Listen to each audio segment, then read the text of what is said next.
ரிதன்யா கேவலப்பட்ட குடும்பத்துல வாக்கப்பட்டு இன்னைக்கு அநியாயமா ஒரு உயிர் இழந்துருச்சு. ஆமா, இந்த வீடியோவை இதை பத்தி நம்ம பேசலாமா வேணாமான்னு 2 யோசனையா இருந்தேன். நேத்து ஒரு வீடியோ கிளிப் ஒன்று பார்த்தேன். அவங்க அப்பா சொல்லியிருந்தாரு, என் பிள்ளை ஒருத்தனுக்கு ஒருத்தியா வாழ்ந்துட்டு செத்துருக்குண்டு கௌரவமா சொல்றாப்புல. அது இது நல்லா இது எல்லாரும் நீங்க எப்படி எடுத்துக்கிட்டீங்கன்னு தெரியல. எனக்கு தப்பா தோணுச்சு. ஏன் நம்ம அட்ஜஸ்ட் பண்ணி அது கௌரவமா இவர் சொல்றதுலே தெரியுது. அப்ப அவரே சொல்லியிருக்காரு 2-3 தடவை அட்ஜஸ்ட் பண்ணி எங்க அப்பா அம்மாவும் பொறுத்துப்போ அப்படிதான் இருக்கும். அக்கம்மா எல்லாரும் அப்படி சொல்லு. ஏன் இந்த உலகத்துல எல்லாத்துக்கும் உரிமை இருக்கு? ஏன் ஒருத்தனுக்கு அட்ஜஸ்ட் பண்ணி நீ கொடுக்குற பணமோ சொத்தோ பொருளோ நீ கேட்கறத வேண்டாம் அட்ஜஸ்ட் பண்ணி கடை வாங்கி வட்டிக்கு வாங்கி எல்லாம் கொடுக்கலாம்.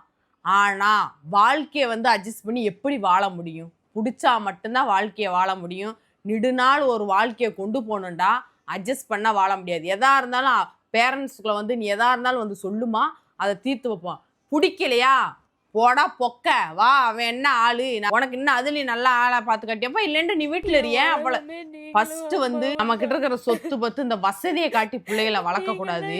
கஷ்டத்தை காமிச்சு ஒவ்வொரு நாளும் அந்த பிள்ளைகளுக்கு அந்த பணத்தை நீங்க எப்படி உருவாக்குனீன்றத கஷ்டத்தை சொல்லி அந்த பிள்ளைகளுக்கு வளர்க்கணும். அப்ப இருந்துன்னா அந்த பிள்ளை போய் அதை அங்க ஃபேஸ் பண்ணியிருக்கும். இன்னைக்கு அதை பண்ண முடியாம அதை உயிரவே இது பண்ணிக்கிருச்சு. சாவு மட்டுமே தீர்வு கிடையாது. நம்மளுக்கு வாழ்க்கை இருக்கு. யாருக்கு நம்ம அட்ஜஸ்ட் பண்ணி யாருக்கு அடங்கி வாழணுன்ற இந்த உலகத்துல அவசியம் கிடையாது. அவரவரை உண்மையா இருந்தா அவரவருக்கு உண்மையா வாழ்ந்தா போதும். நம்மளை இது பண்றவங்க முன்னாடி நம்ம வாழ்ந்து காமிக்கணும்னு மனசுல ஒரு வைராக்கியத்தோட வாழ்ந்து காமிங்க எல்லாரும்.